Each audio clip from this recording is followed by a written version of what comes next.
আসসালামু আলাইকুম সুধী দর্শক, সন্ধ্যার খবরে বেলা শেষ টিভি থেকে স্বাগত জানাচ্ছি আমি জাহাঙ্গীর সর্দার। খুলনা, যশোর, ফরিদপুর সহ দক্ষিণবঙ্গের মানুষের জন্য একটি আনন্দঘন দিন আজকে 24শে ডিসেম্বর। খুলনার সাথে ঢাকার রেল যোগাযোগ বেশ পুরনো। খুলনাবাসীর পূর্বে ঢাকায় যাওয়ার জন্য টাইম কিল করতে হতো 8 থেকে 10 ঘন্টা। এখন খুলনাবাসী ঢাকা যাবে পদ্মা ব্রিজ হয়ে মাত্র 3.5 ঘন্টায়। এমন যুগোপযোগী সিদ্ধান্তের স্বাগতম জানিয়েছে খুলনাবাসী। স্বল্প সময়ের রেলপথে ঢাকার সাথে খুলনার যোগাযোগ ব্যবস্থা অর্থনৈতিক চাকা ঘুরে যাবে এমনটা আশা করছেন দক্ষিণবঙ্গের মানুষের।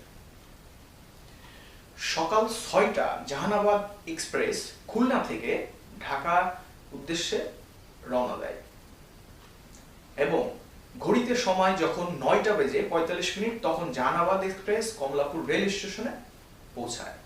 সকাল 10টায় রেল উপদেষ্টা মোহাম্মদ ফৌজুল কবির খান আনুষ্ঠানিকভাবে রেলটির শুভ উদ্বোধন করেন। খুলনার রেল স্টেশনে আছেন আমাদের সহকর্মী আশরাফ রিপন।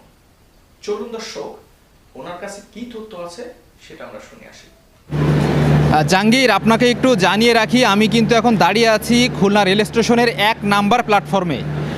তো আরেকটু বিস্তারিত আপনাকে বলি, জাহানাবাদ এক্সপ্রেস নামে খুলনার সাথে ঢাকার পদ্মা ব্রিজ হয়ে যে রেল যোগাযোগ ব্যবস্থা চালু হয়েছে, সেই জাহানাবাদ এক্সপ্রেসটি কিন্তু এই 1 নম্বর প্ল্যাটফর্ম থেকে আজ 24 তারিখ সকাল 6টায় ছেড়ে গিয়েছে।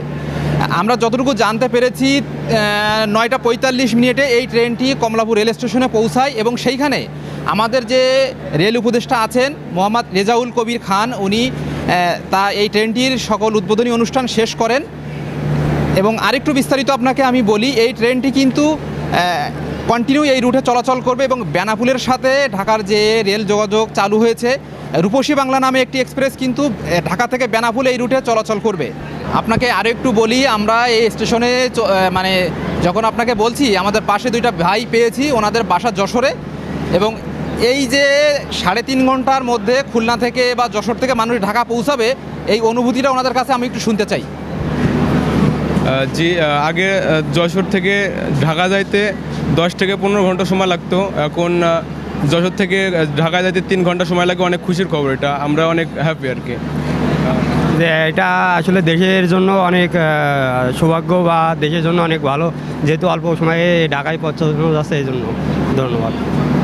খুলনা রেল স্টেশন থেকে আমি আশরাফ রিপন। আজকের খবর এই পর্যন্তই ছিল। পরবর্তী নিউজ নিয়ে আবারও হাজির হব আপনাদের সামনে। সে পর্যন্ত সবাই ভালো থাকুন, সুস্থ থাকুন। আল্লাহ হাফেজ।